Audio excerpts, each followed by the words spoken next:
Tamil media நேயர்களுக்கு அன்பு வணக்கம். இன்றைய நேர்காணலில் நம்முடன் இணைந்திருப்பவர் அரசியல் விமர்சகர் மதிப்பிற்குரிய ராஜராஜேஸ்வரி மேம். வணக்கம் மேம். வணக்கம். மேம், இன்றைய தினம் பார்த்திருப்பீங்க. ராகுல் காந்தி அவர்களின் பிறந்த நாளை முன்னிட்டு ஸ்டாலின் அவர்கள் ஒரு ட்வீட் ஒண்ணு போட்டிருந்தாரு. பிறந்தநாள் வாழ்த்துன்னு சொல்லிட்டு. எப்பவும் பார்த்தீங்க அப்படின்னா, ஒரு சகோதரர் அப்படின்னு சொல்லிட்டு மென்ஷன் பண்ணுவாங்க. அண்ட் இந்த டைம் அந்த இது இல்ல. கூட்டணி முறிவின் காரணமாக என்னன்னு தெரியல. அண்ட் அத டேக் பண்ணி ராகுல் அவர்களும் போட்டிருந்தாங்க. நன்றி தெரிவித்து, இனிமேல் நம்ம வெற்றி பெறுவதற்கு ஒன்றிணைந்து செயல்படணும் அப்படின்னு போட்டிருந்தாரு. இத எப்படி நம்ம புரிஞ்சுக்கிறது? இதன் பின்னாடி எதுவும் அரசியல் இருக்கா? இதுல ராகுல் காந்தி அவர்களுக்கு அரசியல் இருக்கலாம். ஆனா எங்களுக்கு இதுக்கப்புறம் காங்கிரஸ் கூட எந்த அரசியலும் இல்ல. நாங்க தெளிவா இருக்கோம். ஏன்னா காங்கிரஸை மேலே தூக்கி சுமந்து கொண்டு எவ்வளவு பெரிய பலிகளை இதுவரையும் நாங்க தாங்கணும் அப்படின்னு எங்களுக்கு தெரியும். சோ எந்த ஒரு கர்ட்டஸியுமே இல்லாம வேகமா ஓடி போனாங்க தாவேகாவுக்கு. இப்ப அவங்க போய் அங்க ஏன் சொல்றாங்கன்னா, ஏன்னா 40 எம்பிக்கள் நாங்க வச்சிருக்கோம். இப்ப அவங்களுக்கு எங்களுடைய சப்போர்ட் நாளைக்கு அங்க நாடாளுமன்றம் கூடினால் தேவைப்படும் அப்படிங்கிறதுனாலயும் இப்ப இந்தியா கூட்டணி போன்ற பல விஷயங்கள்ல இப்ப நாங்க அத கலந்துக்கல. சோ அங்க நிறைய பிரச்சனைகள் மூழ்வதற்கான சான்சஸ் இருக்கு. இன்னொரு கூட்டணி உருவாவதற்கும் நிறைய சான்சஸ் இருக்கு அப்படிங்கிறதுனால, இது கண்டிப்பா அவங்களுக்கு ஒரு பேக் ஆஃப் த மைண்ட்ல ஐயோ நம்ம இப்படி பண்ணிட்டோமே அப்படின்னு ரொம்ப பெரிய அவங்களுக்கு ஒரு சிந்தனை இருந்திருக்கலாம். என்னை பொறுத்தவரைக்கும் ராகுல் காந்தி அவர்கள் மத்தியை ஆள வேண்டும் அப்படின்னு அவர் நினைக்கிறதுல தவறு கிடையாது. அதாவது அவர் இருக்கலாம். அவரு இருக்கக்கூடிய இடங்கள்ல இருந்து பக்கத்து இடத்த அவங்க கேப்சர் பண்றதுக்கு காங்கிரஸ் முயற்சி பண்ணலாம். அதுல எந்த தப்பும் இல்ல. ஆனா தொடர்ந்து இவர்கள் நம்ம ஒரு மாநிலத்தை ஆக்குபை பண்ணணும். எந்த ஒரு கூட்டணி அப்படின்னு இந்தியா இப்ப பிஜேபி கூட இருக்கக்கூடிய என்டிஏ கூட்டணி எடுத்துக்கோங்க. எல்லா மாநிலத்திலும் அவங்க ஒற்றுமையா இருக்காங்க. ஒற்றுமையாக இருந்து ஒவ்வொரு மாநிலத்திலும் அவங்க ஒர்க் பண்றாங்க. ஒற்றுமையா இருந்து ஒர்க் பண்ணி அங்க அப்படியே அவங்களுக்கு சப்போர்ட் பண்ணி பல துரோகங்கள் இருந்தாலுமே கூட நீங்க அந்த துரோகங்கள்லாம் யாரால் நடக்கப்பட்டது அப்படின்னா அது காங்கிரஸால நடக்கப்படுது. இப்போ இந்தியா கூட்டணியில திமுக இருக்கு. திமுகவுக்கு அவங்க கட்சி வேலை பார்க்கல. இது தேர்தலுக்கு முன்பாகவே தாவேகாவுடன் கூட்டணி வைத்தது போன்ற ஒரு ரிசல்ட் தான் இது தருது. பலரும் அத பற்றி நிறைய சமூக வலைதளங்கள்ல பேசுறத நம்ம பாக்குறோம். ஆமா தாவேகாவுக்கு தான் வேலை பார்த்தோம். திமுகவுக்கு வேலை பார்க்கலன்னு சொல்லி காங்கிரஸ்ல இருக்கக்கூடியவர்களே பேசுறத தாவேகால இருக்கக்கூடியவர்கள் சொல்றத அந்த மாதிரி நம்ம கேட்கிறோம். ஏன் நம்ம ஆதவர்ஜுன அண்ணன் அவர்களே விசிகால 20 பேர் தான் இருக்காங்க. மத்தவங்க எல்லாம் ஸ்லீப்பர் செல் தாவேகாவோட ஸ்லீப்பர் செல்ஸ்ன்னு சொன்ன மாதிரி இவர்கள் முன்பாகவே இந்த ஒரு கூட்டணியில இருந்து கொண்டு குளிப்பறித்து விட்டு இப்ப இவங்க இந்த வெற்றி பயணத்தில் என்ன வெற்றி பயணம் அவங்களுக்கு எங்களுக்கு சேர்த்து என்ன வெற்றி பயணம் இருக்கு? ஓ நீங்க தோல்வி பயணத்தில் தொடர்பவனே உண்மையான நண்பன் அப்படின்னு நான் நினைக்கிறேன்.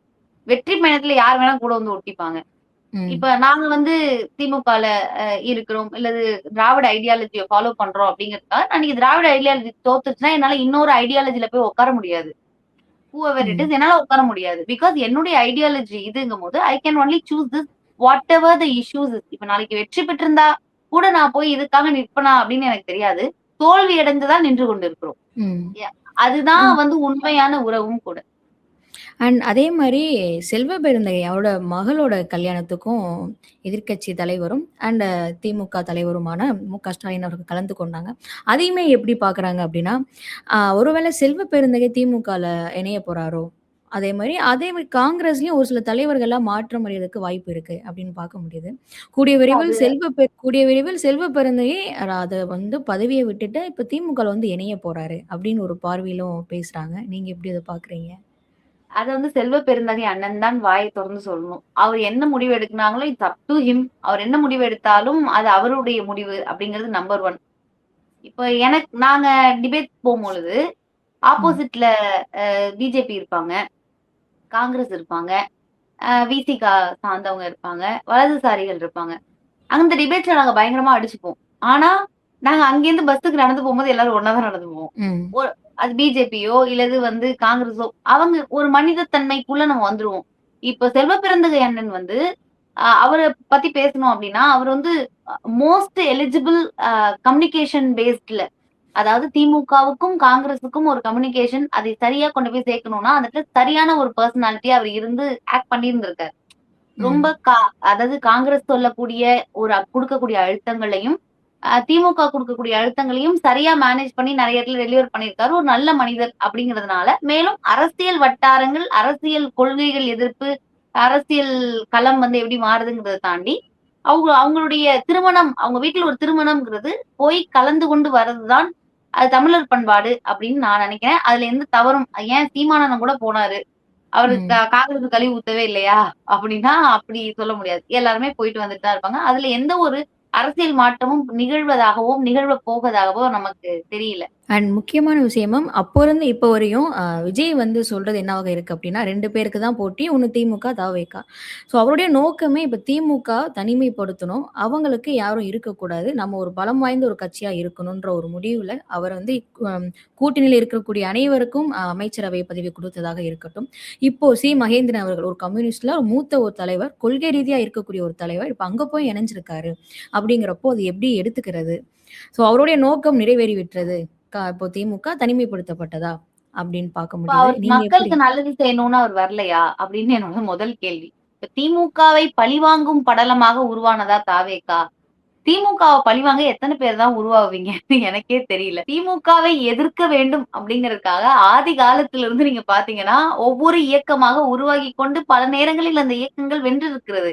ஆனால் திமுக இன்றும் நின்று கொண்டிருக்கிறது அப்படிங்கிறது தான் இங்க நிதர்சனமான உண்மையே. இப்ப இவங்களுக்கு தாவேகாவின் முகம் வந்து ஆர்எஸ்எஸ்ஸின் பிள்ளை தான் தாவேகா.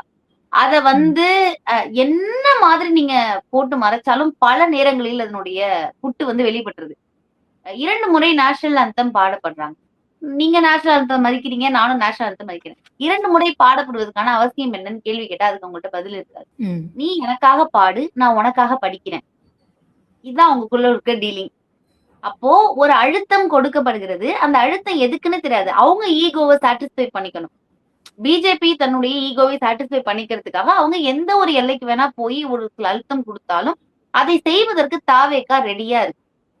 தாவேகா இதுவரையிலும் மோடி அரசை எதிர்த்து எந்த ஒரு ஸ்டாண்டையுமே எதிர்க்கல.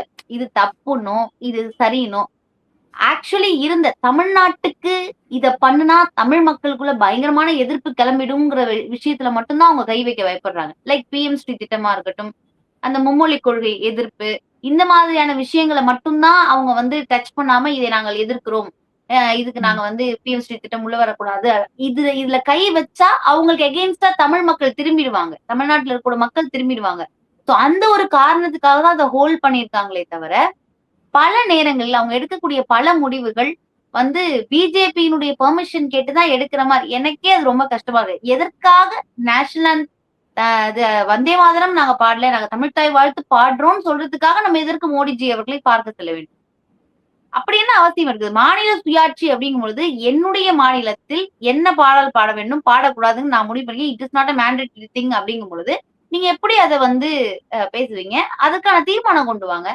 கொண்டு வந்து அத நிறைவேற்றுங்க. அத ஃபாலோ பண்ணுங்க. சோ, அந்த முடிவுகளை வந்து மிக துல்லியமாக, தைரியமாக எடுக்காமல், இவர்கள் இன்னுமே பிஜேபியினுடைய குழந்தை அப்படிங்கிறது கூடிய சீக்கிரத்துல புட்டு வெளிப்படும்.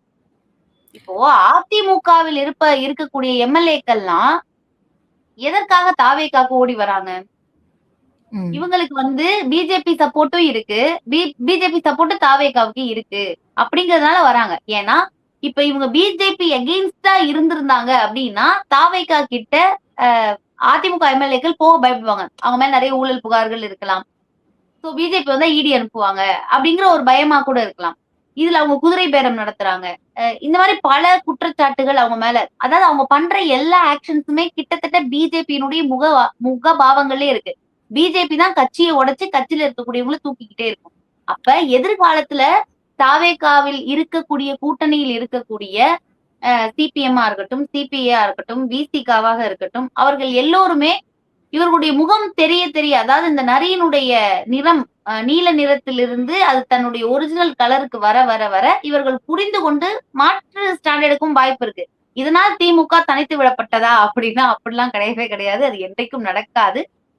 திராவிட முன்னேற்றக் கழகத்திற்கான கட்டுமானம் அப்படிங்கிறது வந்து கடைசி வரைக்கும் இருக்கிறது அப்படிங்கிறதுனால மூலை முடுக்கெங்கும் இருக்குங்க. நாங்க ஸ்ட்ராங்கா எழுந்து நிற்போம் அப்படிங்கிறது தான் உண்மை. அண்ட் சொன்னீங்க அதிமுகல இருக்கிறவங்க ஏன் இங்க வராங்க அப்டின்னா, ஒருவேள பாஜக கூட மறைமுக கூட்டணி இருக்கிறனால தான் அங்க போறாங்க. பாஜக அங்க இருக்கு நம்ம போலான்னு ஐக்கியம் வைக்கிறாங்கன்னு சொல்றீங்க. அப்படி பார்த்தா முன்னாடியே பாஜக வந்து தாவேக்காவ அணுகுனதா சொல்லப்படுது இல்லையா? கூட்டணி அமைச்சுக்கோங்க. அதாவது கேள்விப்பட்டிருப்பீங்க. 2 1/2 வருஷம் எடப்பாடி அவர்களும், நீங்க 2 1/2 வருஷம் எடுங்களும் அப்படின்னு ஒரு பேச்சுவார்த்தைகள்லாம் போயிட்டு இருந்துச்சு. அப்போ கட்சினா என்னன்னு தெரியாது. புதுசா தொடங்கியிருக்காங்க. 2 வருஷம் தான் ஆகுதுங்கிறப்போ, அப்ப அப்பயே அவங்க கூட்டணி அமைச்சிருக்கலாம் இல்லையா? இப்ப ஆளுங்கட்சியா இருக்கிறப்போ ஏன் அமையணும்? சரி, பாஜகவுக்கு தமிழ்நாட்டுல எத்தனை சீட்டு கிடைக்கப்பட்டது? ம். சீட் எத்தனை இருக்குன்னா, அவங்களுக்கு சீட் வந்து நீங்க அவங்களோட வோட் பெர்சன்டேஜே எந்த அளவுக்கு கம்மின்னு உங்களுக்கு தெரியும். சோ அந்த சூழ்நிலையில பிஜேபியினுடைய ஒரு தமிழ் மக்கள் பிஜேபியை எதிரியாக பார்க்கிறார்கள். அவங்க வந்தா ம். நம்ம மக்களுடைய அந்த ஒற்றுமையை கெடுத்து விடுவார்கள் அப்படிங்கிற ஒரு எண்ணம் இருக்கு. இப்ப நான் வந்து மாற்றம்னு சொல்லிட்டு நான் உள்ள வரேன். நான் உள்ள வந்து பிஜேபி ஸ்ட்ரெய்ட்டா சொல்றேன்னா சாக்கடிச்சு பின்னாடி போய் விழுந்துருவேன். ம். சரியா? சோ இது மக்களுக்கு வந்து இது இது வந்து இதை போய் நான் நேரடியா தொடக்கூடாது அப்படிங்கிறது அ அ அ யார் சொல்றது? விஜய் அவர்களுக்கு வந்து ரொம்ப தெளிவா தெரியுது. அவர் ரொம்ப கிளியரா இருக்காரு. எப்படி கிளியரா இருக்காருன்னா, எனக்கும் பிஜேபிக்கும் ஒரு நல்ல உறவு இருக்கிறது. அந்த உறவை வந்து நான் வெளிப்படையாக பல நேரங்களில் காட்டிக்கொள்ள விரும்பவில்லை. ம். ஏனென்றால், நான் அத வெளிப்படையா இவங்கக்குள்ள எனக்கு உறவு இருக்குன்னு லைக் எப்படின்னா, அவர் எப்படி வந்து தன்னை பெரியார் வழியில் தாவேக்கா நடக்கிறதுன்னு எப்படி பொய் சொல்லிக்கிறாரோ, எப்படி வந்து தன்னை பெரியார் வழியில், அஞ்சலி அம்மாள் வழியில்ங்கிறாங்க. ஆனா, ஜோசியர் பேச்ச கேட்டு அவருக்கு அவர் சொல்றது தான் செய்றாங்க. நெத்தியில அரகஜ பொட்டு வச்சுக்கிறாங்க. பல கோவில்களுக்கு வந்து போயிட்டு வராங்க. சர்ச்சுக்கு போறாங்க, மசூதிக்கு போறாங்க. எல்லா இடங்களுக்கும் அவங்க வந்து போயிட்டு வராங்க. அப்படிங்கும் பொழுது, அ ஒரு ஜோதிடரை அதெல்லாம் தாண்டி கோவில்களுக்கு போவதெல்லாம் தாண்டி ஒரு ஜோதிடருக்கு அரசு பதவி கொடுக்க அளவுக்கு போனது. இந்த விஷயங்களை எல்லாம் நமக்கு பார்க்கும்பொழுது, இதில் பெரியார் எங்க தெரிகிறார்? அப்படின்னு இருக்குல்ல. பேருக்கு பெரியார் அப்படிங்கிறத முன்னிலைப்படுத்திட்டு நாங்க பெரியாரையும் சப்போர்ட் பண்ணிப்போம். நாங்க இவங்களையும் சப்போர்ட் பண்ணிப்போம். அவங்களையும் சப்போர்ட் யாரையும் நாங்க விட மாட்டோம். எனக்கு இப்போதைக்கு என் கட்சிய ஸ்ட்ராங் பண்ணணும்.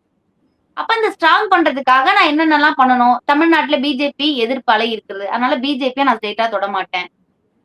பெரியார் எதிர்ப்பு அலையும் இருக்குது. அதனால பெரியாரையும் நான் முழுசா எடுத்துக்க மாட்டேன். யார் யார்ட்டலாம் ஒரு சில பிரச்சனைகள் இது இருக்குதோ, அத அவங்கள நான் முழுசா எடுத்துக்க மாட்டேன். ஆனா அவங்க கூட நான் ஒரு உறவில இருப்பேன்னு ரொம்ப சேஃப் கேம் ஆடுறாரு. அந்த சேஃப் கேம் உடைய நிறம் வெளுக்கும் பொழுது, கட்சியில இருக்க மற்ற கூட்டணியில இருப்பவங்க அவங்க என்ன முடிவு வேணா இருக்கட்டும். ஆனா அவங்க என்ன முடிவு எடுத்தாலும் திமுக அதனால அஃபெண்ட் ஆக போறதில்ல. ஓகே. திமுக தன்னுடைய அ தன்னால் எந்த அளவுக்கு மக்களுக்கு இன்னைக்கும் சொல்றேன். சமூக நீதி ரீதியாக இந்த தமிழ்நாட்டுக்கு ஏதாவது பிரச்சனை வந்துச்சுன்னா, மக்கள் ஏன் திமுக அப்ப அமைதியா இருக்கட்டுமே. மக்கள் கேட்கிற முதல் கேள்வி ஏன் இன்னும் திமுக களத்துல இறங்கலங்கிறது தான். அப்போ நாங்க ஓகே. ஆட்சியில இருந்தாலும், இல்லைனாலும் மக்களுக்காக ஒரு விஷயம்னா திமுக இறங்கி நிக்கும்ன்ற நம்பிக்கை மக்களுக்கும் இருக்கிறது. திமுக ஒவ்வொரு பீரியடும் ஆட்சியில இருக்கும் பொழுது, என்னைக்குமே எந்த வருடங்களுமே கிராஃப்க்கு கீழ இறங்குனதே கிடையாது. ஒவ்வொரு தடவையும் டெவலப்பிங்ல வந்து ஃபர்ஸ்ட்ல இருந்திருக்கேமே தவிர, இதுவரைக்கும் பொருளாதாரமோ, இல்ல எந்த ஒரு விஷயத்திலயுமே அந்த கிராஃப் வந்து நாங்க மேல மெயின்டெயின் பண்ணியிருக்கோம். அப்படிங்கிறது தான் உண்மை. மக்கள் கூடிய சீக்கிரத்துல இப்பதானே அரசியல நோக்குறாங்க ஒரு சில இளைஞர்கள். அவங்க அரசியலை பார்க்க பார்க்க அதுல இருக்கக்கூடிய விஷயங்களை தெளிவா புரிஞ்சுப்பாங்கன்னு நான் நம்புறேன். ஓகே. நிச்சயமாக மேம். எங்க நேயர்களுக்கு பல்வேறு தகவல ஷேர் பண்ணியிருக்கீங்க. தொடர்ந்து பேசுவோம் மேம். மிக்க நன்றி ma'am. Thank you, thank you.